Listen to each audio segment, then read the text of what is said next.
James Porter had always been a man of routine. He woke up at dawn, put on the same worn-out jacket, and walked 3 blocks to the construction site where he worked. The pay barely covered his rent and groceries, and after years of struggle, he had come to accept that life was not going to offer him any miracles. But every evening, before heading home, he stopped by a small convenience store on Maple Street and bought a single lottery ticket. It was a ritual, a quiet defiance against the fate that had given him so little. He never expected to win. In fact, he barely even checked the numbers anymore. It was just something to hold on to, a dream, no matter how impossible. Days turned into months. Months turned into years. James never missed a single day. Some nights, he skipped dinner just to afford his ticket. His co-workers laughed at him, calling it a waste of money, but he didn't care. Then came that night. It was a Thursday, cold and wet from a passing storm. James walked into the store, nodded at the cashier, and grabbed his usual ticket. He went home, placed it on his kitchen table, and sat down to eat a bowl of instant noodles. As he absent-mindedly scrolled through his phone, he saw the winning numbers flashing across the screen. His heart pounded. He pulled the ticket closer, his fingers trembling. One by one, he matched the numbers. First number. Match. Second. Match. Third. Match. His breath quickened. Fourth, fifth, sixth. All matched. Silence filled the room. His chest tightened. He checked again. And again. He had won. James Porter, a man who had spent years barely scraping by, was now worth $92 million. He sat there for hours, unable to move, unable to believe it. The ticket felt heavier than anything he had ever held. His life, every hardship, every missed opportunity, had changed in an instant. But then, a question formed in his mind. What now? Would his life truly be different? Would money solve everything? And most importantly, was he ready for what came next? James sat in his dimly lit apartment, staring at the winning lottery ticket as if it might disappear. His fingers trembled. His thoughts raced. What now? For years, he had lived paycheck to paycheck, accepting that life had nothing grand in store for him. Now, $92 million sat in his hands, waiting to be claimed. But with it came a terrifying realization: money didn't just change his life, it would change him. He barely slept that night. Every time he closed his eyes, he saw 2 futures. One where he wasted it all, ending up like the fools he'd seen on the news, broke within a few years. And another where he used it wisely, escaping the misery of his old life. By morning, James had made a decision. Step 1, keep it secret. The first thing he did was call in sick to work. He couldn't go to the construction site knowing what he now held in his pocket. Instead, he spent the day researching everything about lottery winners, how they lost everything, how they were taken advantage of, how money made them targets. That night, he lay in bed, staring at the ceiling. He could already hear the voices in his head, distant friends suddenly caring about him, relatives he hadn't spoken to in years appearing from nowhere. By morning, he had a plan. Step 2, collect the money without ruining his life. The next day, James walked into the state lottery office, dressed in the same worn-out jeans and jacket he had owned for years. He had read that winners could claim their money anonymously in some states, but here, that wasn't an option. His name would be made public. Still, he was prepared. He told the officials he wanted to delay the press release and consult a financial advisor first. They agreed, giving him a few days before the world found out. The moment he walked out with the confirmation that his winnings would be wired to his account, a strange feeling washed over him. It wasn't relief. It wasn't happiness. It was fear. Step 3, disappear before the world found him. James spent the next few days quietly closing all loose ends. He went to his landlord, paid off his last month's rent, and told him he was leaving town for good. He deleted his social media accounts. He even called his boss and quit, making up a story about moving to another state for family reasons. Then, 2 days later, the news broke. Local construction worker wins $92 million jackpot. James Porter's name was everywhere. That night, his phone wouldn't stop ringing. Old friends, co-workers, even strangers, everyone wanted something from him. He ignored every call, every text. And then, just after midnight, someone knocked on his door. James froze. His heart pounded. He hadn't told anyone his address. The knock came again. Louder this time. Slowly, he got up and peeked through the peephole. A man stood outside. He was tall, wearing a black hoodie, hands stuffed into his pockets. James didn't recognize him. What the hell did he want? James stepped back, his mind racing. The man knocked one last time. Then, without a word, he slipped something under the door and walked away. James hesitated before picking it up. It was a small, white envelope. Inside was a single note, typed in plain letters. "We need to talk. Call this number. Now." James flipped the paper over. There was no signature. No name. Just a phone number. His breath caught in his throat. Who the hell had found him so fast? James stared at the note, his fingers gripping the edges so tightly the paper began to crumple. Who was this? What did they want? For a long moment, he just stood there, his pulse pounding in his ears. His first instinct was to ignore it, throw it away and pretend it never happened. But something about it unsettled him. This wasn't a simple beggar looking for a handout. This felt different. Slowly, James reached for his phone. His thumb hovered over the dial pad. He could call, but what if it was a mistake? His gut told him he needed to know who was watching him. With a deep breath, he punched in the number and pressed call. 1 ring. 2. On the third, someone answered. At first, there was silence. Then a voice, calm and composed. James Porter. James felt a chill run down his spine. They knew his name. He swallowed hard. Who is this?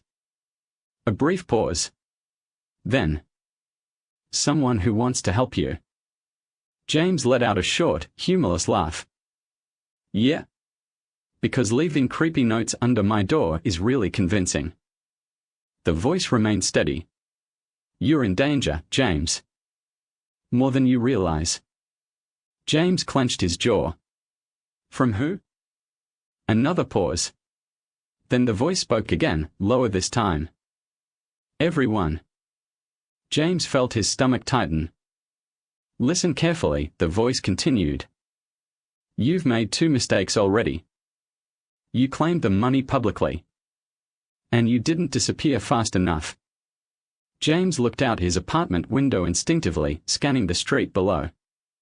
He saw nothing unusual. But his skin crawled. How do you know all this? He asked. I've been watching, the voice admitted. Not just me. Others too. But unlike them, I don't want to take from you, I want to keep you alive. James's grip tightened around the phone. He wanted to believe this was some elaborate prank. But deep down, he knew it wasn't. What do you want from me? A brief pause. Then the voice said something that made James's blood run cold. You need to leave your apartment. Right now. James's heart started to race. He glanced at the door, his instinct screaming at him to run. But before he could even move. Bang. Bang. Bang. Someone was pounding on his door. Hard. James's breath hitched. His body tensed. This wasn't a coincidence. Whoever was on the other side wasn't here to congratulate him. The voice on the phone spoke again, firm and urgent. You don't have time. Go. Now. James didn't think. He just moved. He grabbed the duffel bag he had packed earlier, some cash, a burner phone, a change of clothes. Without a second thought, he yanked open his window. It was a 3-story drop to the alley below. The pounding on the door grew louder. A voice shouted from the other side. "James Porter! Open the door!" James didn't wait to find out who they were. He climbed out onto the fire escape and ran. James's feet pounded against the cold metal of the fire escape as he descended, his breath coming in sharp gusts. The voice on the phone was right, he had waited too long. Above him, the door to his apartment burst open. Heavy boots stomped inside.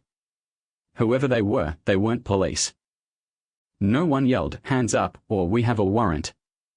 Instead, he heard rapid, hushed voices, followed by the sound of furniture being overturned.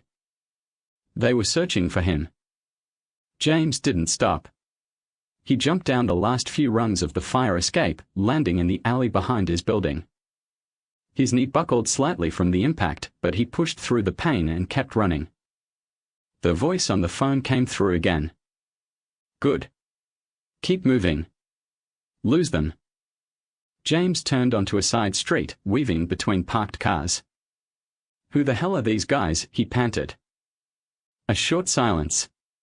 Then, not the first. And not the last. James felt a cold sweat break out on his skin. Not the last. His mind raced.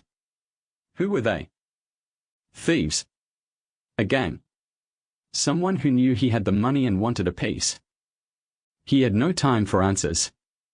As he turned another corner, he risked a glance back. 2 men in dark clothing had exited the alley. They spotted him. They started running. James's heart slammed against his ribs. He didn't hesitate. He bolted across the street, narrowly avoiding an oncoming car. The driver honked, but James barely heard it. He was in survival mode. "Where do I go?" he demanded into the phone. The voice answered instantly. "There's a bus station 3 blocks east. Locker 17. Inside, you'll find an escape plan." James didn't ask how this stranger had arranged all of this. Right now, trusting him was better than being caught. The escape plan. James sprinted through the streets, his body screaming in protest. He reached the bus station in minutes, heart hammering. He rushed inside, scanning for the lockers. There. Number 17.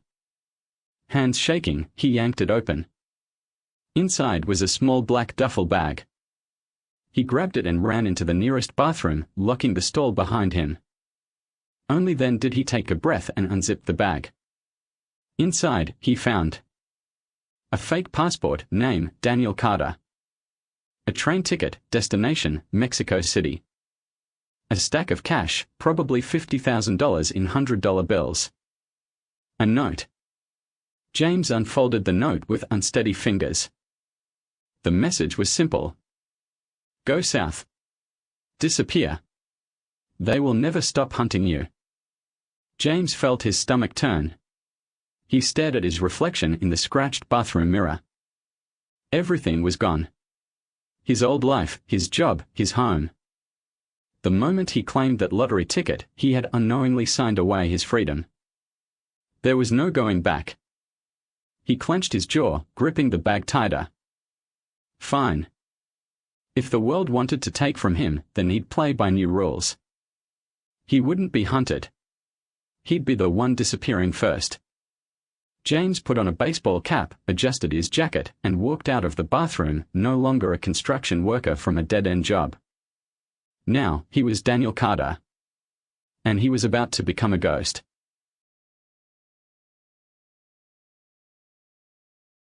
There was a man named Samuel who lived in a small, run-down apartment on the outskirts of town. Every morning, he would wake up to the sound of his alarm clock buzzing relentlessly, reminding him that another day had arrived and he was still far from the life he had always dreamed of. His routine was simple: wake up, make a cup of coffee, and head out to his usual stop, the corner store. For years, Samuel had been buying one lottery ticket every single day. It wasn't much, just $1 a day, but it gave him a sense of hope. Hope that one day, maybe, just maybe, his life would change. After all, he wasn't asking for much, he just wanted enough money to not worry about bills, to maybe take a trip somewhere, or to buy a decent meal without feeling guilty. The cashier at the store, an older woman named Alice, had seen Samuel every day for as long as she could remember. She'd often joke with him about his daily habit, calling it his little bit of luck. Samuel would chuckle, his face lighting up for a moment before the weariness returned. "Maybe today will be the day, huh?" Alice would say with a wink, handing him his ticket. Samuel would smile back, a quiet chuckle escaping his lips. He never really believed it would happen. He had been buying those tickets for years without a single win. The small wins, like the occasional $2 or $5, felt like just a reminder of how small the world he lived in truly was. But Samuel kept at it. He didn't know why. Maybe it was just the hope, the thin thread of belief that kept him going every day. There was something about scratching off the numbers, about waiting for the drawing, that gave him a tiny escape from the harshness of his life. It was a fleeting moment of fantasy that kept his dreams alive. Then one day, everything changed. It was a Tuesday, and Samuel followed his usual routine. He grabbed his coffee, walked to the store, and stood in line behind a few others. Alice greeted him with her usual smile, handing him the ticket. But this time, there was something different in the air. It was subtle, almost unnoticeable, but it was there, a sense of anticipation. He paid, thanked Alice, and walked out of the store, scratching the ticket as he always did. The first number didn't match. Neither did the second.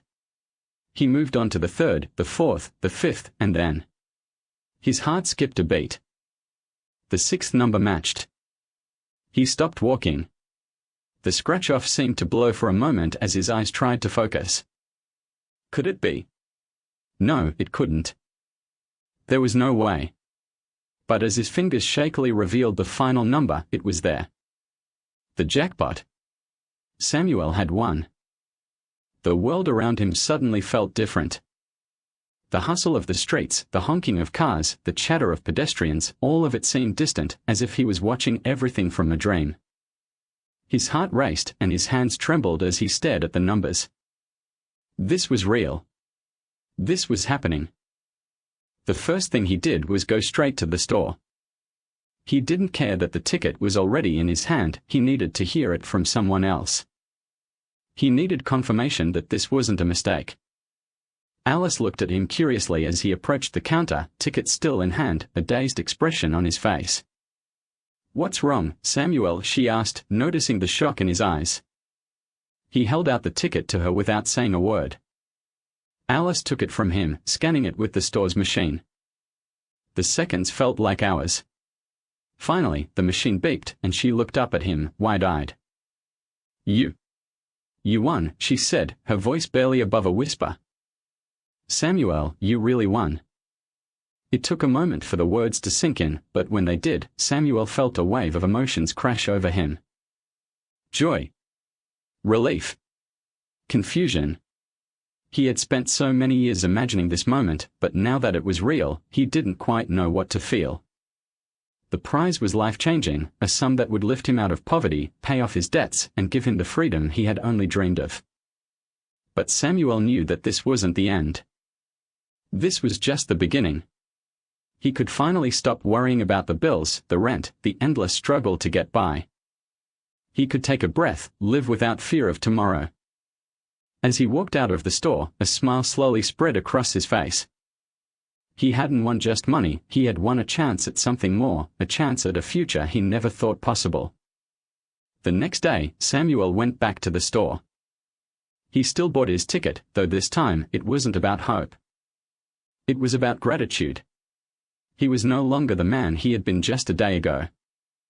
Life had changed, but the one thing that would never change was his belief in possibility, no matter how small it seemed. And though his journey had just begun, Samuel knew that the best part of winning wasn't the money, it was the fact that he had never stopped trying. The days after Samuel's win felt surreal. The weight of the money in his bank account was something he never imagined he'd experience. With the initial shock wearing off, he began to make plans, but not just any plans, he wanted to live in a way that would make every day feel like a victory. Samuel's first step was to take care of his debts. The weight he'd carried for so long was gone in an instant, and that alone was worth more than anything he could buy. The freedom to breathe without the crushing pressure of overdue bills and unpaid rent was overwhelming. But as the days went by, he realized something important: he didn't want to just pay his way out of struggle. He wanted to build something. He began with small investments: a new apartment, a car that didn't break down every week. He made sure to treat himself to a few things, like a trip to the mountains, something he dreamed of for years. But his real goal was to create something lasting, something beyond the fleeting thrill of material possessions. One evening, he sat in his new apartment, sipping a glass of wine, staring out at the city lights. A thought crossed his mind: what if I could help others like me? Samuel had spent so many years feeling stuck, feeling like life was just one long grind with no way out. Now, with everything he had, he saw an opportunity to change that, to give back in a way that was meaningful. He started by using part of his winnings to fund scholarships for underprivileged students. He didn't want to just donate to a charity; he wanted to create something that would allow people to change their lives, just like he had. He met with local schools and organizations to set up a fund for students who had potential but no means to pursue their dreams. It felt like a step towards something bigger than himself. As the months passed, Samuel's life took on a new purpose. He didn't just spend his money on luxuries; he reinvested it into businesses, into projects that could make a difference. He funded a small community center, providing resources to people who were struggling the way he once had. He partnered with local artists to put on events that gave people a chance to showcase their talents, to rise above their circumstances. Through it all, he remained humble. The lottery win had changed his life, yes, but Samuel knew that true wealth wasn't in the money; it was in the impact you had on the world around you. Despite his success, Samuel kept his routine. He still bought a lottery ticket every day. It wasn't about winning anymore; it was a reminder of how far he'd come and how important it was to never lose sight of the dreams that had once kept him going. Every day, he'd visit Alice at the corner store, buy his ticket, and share a smile. They didn't need to talk about the jackpot anymore. They both knew that Samuel's real win wasn't the money; it was the journey he'd taken, and the people he was now helping to lift along the way. One day, as he scratched off his ticket with Alice, he paused, looking up at her with a grin. "I guess it's just a habit now," he said, laughing softly. Alice smiled back, nodding. "A lucky habit." Samuel nodded, looking at the ticket in his hand. It was just a small prize this time, a few dollars. But it didn't matter. He had everything he needed now. "Maybe the real prize was always the journey," he said, slipping the ticket into his pocket and walking out of the store, his heart lighter than it had ever been. Years passed, and Samuel's life continued to evolve. The money had never defined him; his experiences, the people he met, and the changes he had made in his community became the true measures of his success. He had built a reputation as a philanthropist, someone who had taken his good fortune and used it to make a lasting impact. But with the success came a growing sense of responsibility. As his community projects flourished, Samuel found himself involved in more initiatives, starting small businesses to create jobs for those struggling, funding housing programs, and helping local entrepreneurs get their start. His life had become a balance of work and giving back. Yet, amid all the projects and accolades, Samuel never lost sight of what had once seemed so simple: the little things that made life worth living. He still bought that lottery ticket every day. Even now, when he could afford anything he wanted, he never stopped. It wasn't about the potential wealth; it was about remembering the man he used to be, the one who believed that maybe tomorrow, something good would happen. One winter evening, as snow fell lightly outside, Samuel sat by his fireplace, sipping coffee and thinking about the years that had gone by. The memories of his old, humble apartment, the long walks to the corner store, and the endless days spent dreaming of a better life seemed like a distant past. But they were the foundation of everything he had now. His phone buzzed, pulling him from his thoughts. It was a text from a friend who had worked with him on one of his many community projects. They wanted to meet him to discuss a new initiative, one that focused on affordable housing for the homeless in the city. Samuel knew that, for all the progress they had made, there was still so much to do. As he got up to meet his friend, he looked at the lottery ticket he had scratched off earlier in the day. It was a small win, just like the others. But it didn't matter. The lottery no longer held the same grip on him. What mattered was the opportunity to make a real difference, the chance to help people who were still struggling, just like he once had. The meeting was productive, and soon, Samuel found himself leading a new project, one that would provide safe, affordable housing for families in need. It was a monumental task, but Samuel was used to big challenges by now. He had come from nothing and built something real, something that had changed his life, and now, he was doing the same for others. One day, as he stood at the groundbreaking ceremony for the new housing development, surrounded by people whose lives would be forever altered by his efforts, Samuel realized that this was his greatest achievement yet. It wasn't the lottery win, nor the cars, the apartments, or the vacations. It was seeing the impact he had made, knowing that he had given others the chance to build their own futures. As the ceremony came to an end, he found himself back at the familiar corner store, standing in line for his daily lottery ticket. Alice was still there, though her hair had grayed over the years. She looked up at him, her eyes twinkling with recognition. "Back for your daily ticket?" she asked, her voice warm and familiar. Samuel smiled and nodded, pulling out his wallet. "Just a habit," he replied. "Still holding on to the dream, huh?" Alice said, handing him the ticket. "I guess," Samuel said, scratching it off, just as he had done for so many years. This time, the numbers didn't match. But it didn't matter. Samuel looked up at Alice and laughed softly, his heart full. "The real prize is already here," he said, slipping the ticket into his pocket. He walked out of the store, the snow falling gently around him, the city buzzing with life, and the world seemed just a little bit brighter. Samuel had found something more precious than the wealth he had once dreamed of, a life of purpose, community, and love. And as he walked home, he knew that, no matter what, he had already won. As the years rolled on, Samuel's life only continued to grow richer, not in the material sense, but in the depth of meaning it carried.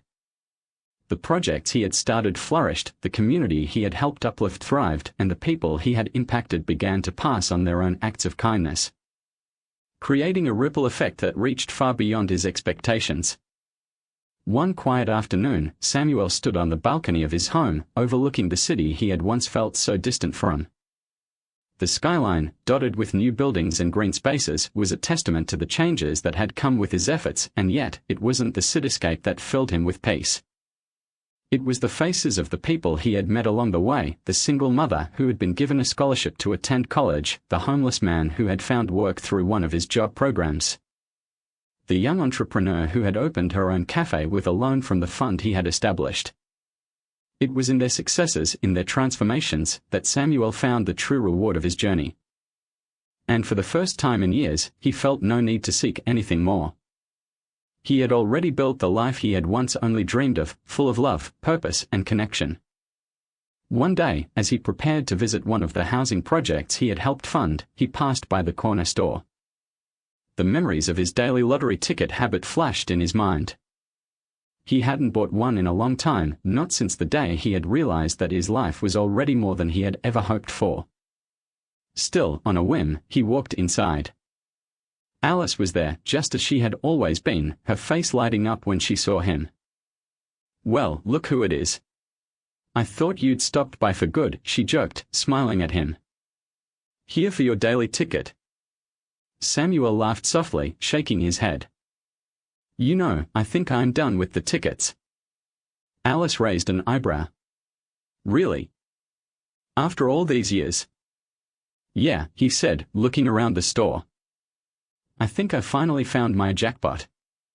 He didn't need to explain. Alice understood. She had seen him evolve from a man who clung to hope through a dollar ticket to someone who had created hope for others. She simply smiled, handed him a ticket, and wished him well. Samuel left the store, the small ticket now a symbol of his journey, one final reminder of the man he had been and the man he had become. But as he walked back home, he knew, deep down, that he had already won. His heart, full of gratitude and contentment, carried him forward into the next chapter of his life, not with the expectation of wealth or luck, but with the understanding that the greatest prize was not in what he had earned, but in what he had given. And so, Samuel's story continued, not with the click of a lottery ticket, but with the quiet joy of knowing that every step he took, every life he touched, was its own reward.